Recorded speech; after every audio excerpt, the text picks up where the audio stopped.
is the most controversial review of the Star Wars Black Series so far on this channel. I've got some things to talk about. I want to talk about the good things first before I actually get to the repercussions of this figure. So, I'm going to go ahead and talk about the figure right after I talk about the package, because that's where we start always in these videos. If we're not starting with the package, it means I don't have the package or I'm just not Sonic Ranger. So, yeah, this is Sonic Ranger behind the camera, so we're going to look at the package. So, here's the package. Woo! It's a nice package, ain't it? It's pretty much your standard Series 1 packaging. I had to import this figure from overseas. As you can see, there's some Japanese text here I can't read. And there's a sticker back here pretty much covering up the rest of this package here on the back. And stuff that I cannot read. Here's bio for R2-D2. There you go. And here's a quote for R2-D2. Beep, beep, beep, beep, beep, beep. So, we're done. That's the package. Back to the figure. Here's the figure. Back on the camera. There he is. R2-D2. He's okay. That's all I can say. He's okay. He's not perfect. He's not one of the best figures. I'm not going to say, oh my god, this is the best figure of this series, because then I'd be a goddamn liar. But I will say, for his gimmick, it does actually work. There you go. He's got his third leg now. So what you can do is, yes, he's got rolling wheels, as you can see. So I'll go ahead and lay him completely flat on the ground, and what does he do? Well, he rolls. And then he falls over. But that's just due to the back heaviness. But yeah, its gimmick works. So there's that. And to get the third leg back in place in storage is just rotate the opposite way, and there you go. Now, does that hinder his movement to his head? Well, no it doesn't. See?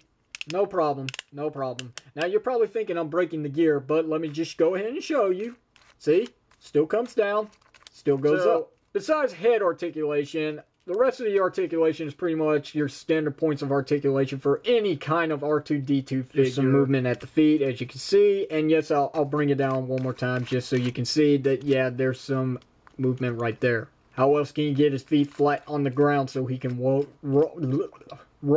freely?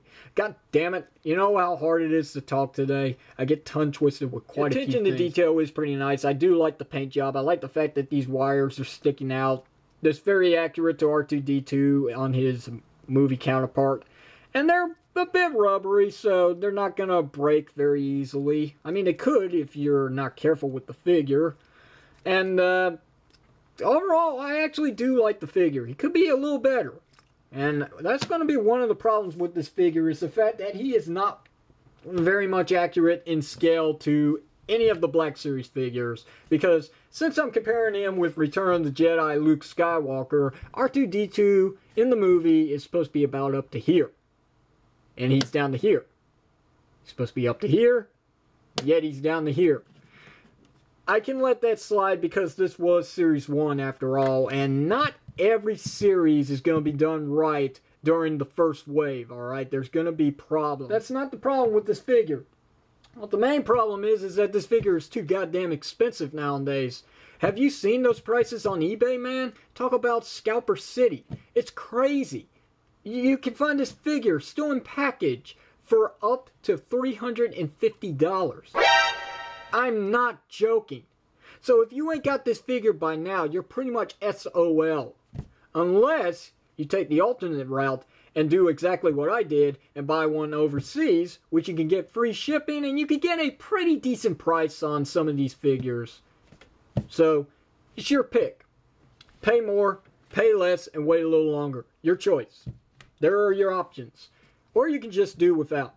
I know a lot of figure collectors would do without because of the scale of this figure, but it really doesn't bother me that much.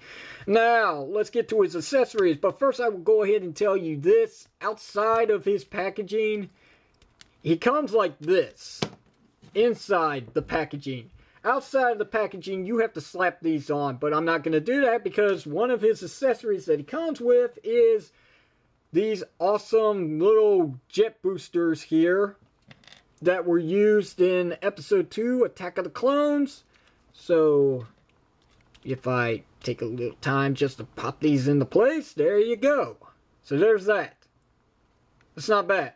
I think I'm going to leave it like this for the rest of the review because I don't want to waste any more time. Other accessories that he comes with is this piece right here that was used in The Empire Strikes Back on Dagobah when R2-D2 fell into the swamp. He used this. What you can do is pop this little compartment off right here on the top of his head, or this one. Not this one. I'll explain a bit later. So, there you go. And there's that. I don't know why I'm trying to put this back on. I've still got the other accessory to go by. Here's this. And this little piece was used in The Empire Strikes Back as well on the planet Hoth. When Luke Skywalker was missing, R2-D2 used this to try and, you know, find his master. It was like some kind of radar or something. So, that goes in there, or it can go back here. But since I've got it in here, I'm just satisfied with that.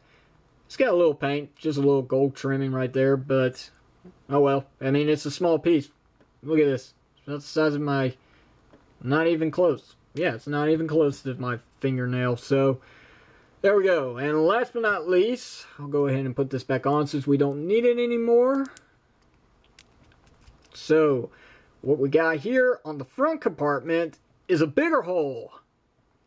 What's that for? Well, he comes with Luke Skywalker's lightsaber from Return of the Jedi to recreate that scene where he shoots it out to Luke during his little trip to the Sarlacc pit. So, if you get it properly adjusted in there, you can actually get it to slide down, but that's about as far as it's going to go.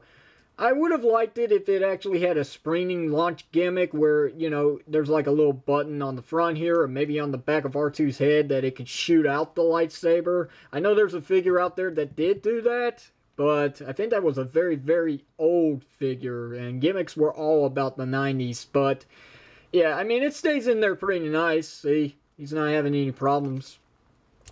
But that's the only place it can actually go. The hole for this compartment and this compartment right here are too small to fit the lightsaber hilt. So, there's that. And that's pretty much going to do it. There's like nothing else to talk about with this figure. So, I've pretty much done this in under 10 minutes.